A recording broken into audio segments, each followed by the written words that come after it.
was a couple days late on it, but I caught up on the horror movie from A24 that I came out last weekend, a couple days ago, Heretic, which was it was an interesting movie. I'm not a big horror guy, but like the premise, if you're not familiar, is two like Mormon missionary ladies go to like a visitation on their mission, and it turns out that Hugh Grant's in the house, and he's a big creep, and he's gonna lock them in the house, and not necessarily just try and like physically torment them, but he's gonna like theologically torment them, and it sets the sort of up like where the horror is that he is challenging their religious beliefs, and it's sort of this. I mean, in some ways, it reminded me almost of that like Freud's Last Session movie I reviewed last year. Of like that was fiction of C.S. Lewis and Sigmund Freud, and like they sort of have this religious debate, and that's kind of the type of movie this thing is trying to set up. And like the characters are like Mormon missionaries, but it's very clearly like they're applying that beyond just Mormons. Like it's just faith. Like, I mean, they do more talk about just like the Bible and stuff than they do like the Book of Mormon, and so sort of this wider thing. And I wanted to mention it for two reasons. Because one, speaking of just sort of like trends and stuff, I just think it's interesting. Like I in my review for the Heretic movie, I start off by saying like, don't look now, but like Hollywood might be in its religion era. Because like there's been a bunch. Like obviously the faith-based stuff is like you're getting like two or three of those a month. Like That's exploded. It's like we just had the best Christmas pageant ever. Like Bonhoeffer comes out later this month. Like there's a Mary movie on Netflix. I have faith-based stuff I've been sent, and I just can't get to it because I've had so many of these like big movies. And then like beyond that, like you have Conclave, which is another recent movie, sort of about like the Catholic Church and picking a new pope, and this is like drama. Good movie. Check out my review for that. But it's interesting. Like it seems like. And I haven't done enough of a deep dive to sort of figure out, to like, get some deeper implications or like insights into that. But just like the eyeball test is like the idea that Hollywood just sort of doesn't deal with religion is not true anymore. Yeah. I mean, I think there's definitely been a shift. I think probably led by the more like Catholic variation on Christianity, because there are so many, I think, Catholics in sort of the mainstream Hollywood.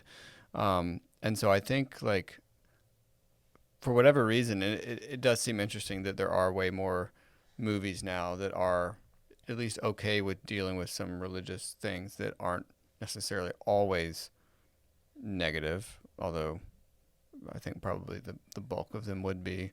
But I think I don't know, I think that's always kind of been a theme in Hollywood. Usually it's in a way more negative aspect towards religion, but I think, I don't know, there does seem to be kind of a cooling off towards just the maybe vicious hatred towards anything religious. And I mean, you get like guys like Martin Scorsese, he's making a Jesus movie. He's made some, like, as a Catholic, made some. Yeah. Like, and in some ways, I do think that it's always been a bit of a myth that like Hollywood just. It's just very, atheistic, and there's no room for religious stories, like faith stories, like, because there are, I think, maybe just not quite the variety of like the more churchy kind of, very, Sunday school type movies weren't always around. So we assume that they weren't making, but like more challenging and nuanced, like ambiguous type things have always been around. So I do think it's interesting that for all the talk of Hollywood and how godless and stuff, like, there's never been more religious stories. I mean, mostly because the church is Christians are making so many. We have these whole studios and stuff just cranking these movies out. Like, but there's never been more. Like, you could go to a faith-based movie, like at least one or two a month, like all year. Which is crazy. But the other thing I wanted to mention with that movie, because it does, although it is dealing with like religious questions, it does have a very like kind of skeptical bite to it.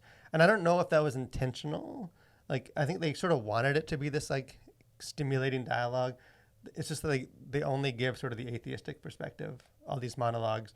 Then like the religious people just sort of stare bewildered, camera close up, and they'll say things like, "Oh, I know that's just not right, but I'm not smart enough to explain why." And like sort of because they were scared, clearly, because they got a creep.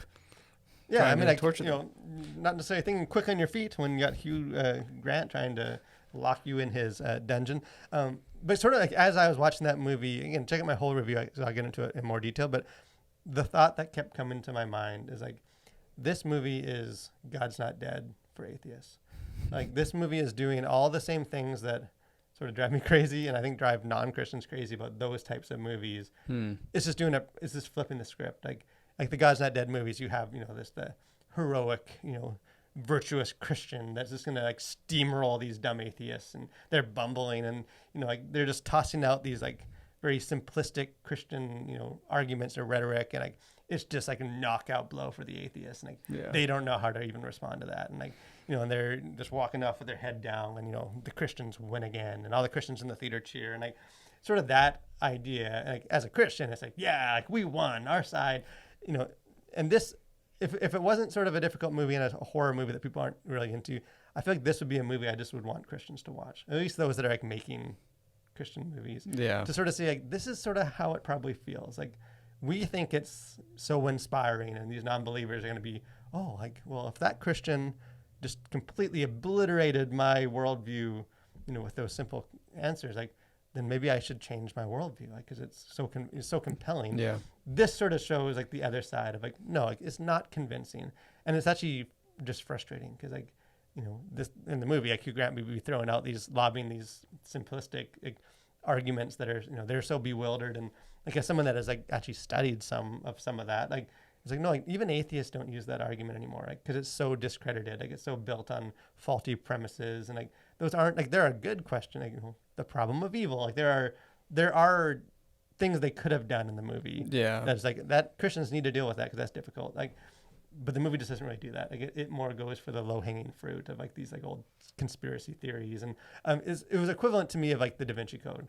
Like there's so much rage about that, and like, but like it's just built on a bunch of stuff that no serious people actually put any weight into that. Like it's only convincing to those that like are just completely ignorant of religion and the Gospels and that whole process. And well, I think that's good. I mean, I think it's good for, if Christians are okay with seeing a horror film. Like, I think that is a really maybe educational movie for people to watch, to say, okay, like if you're a huge fan of like God's Not Dead or these types of films, watch this one, which is the inverse of that.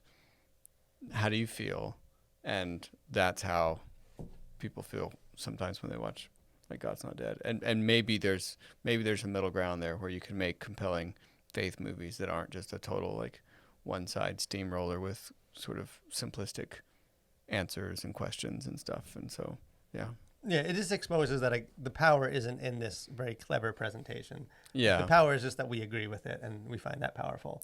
And you sort of see when you don't agree with it why actually a very one-sided presentation isn't very compelling to people if they don't agree with it.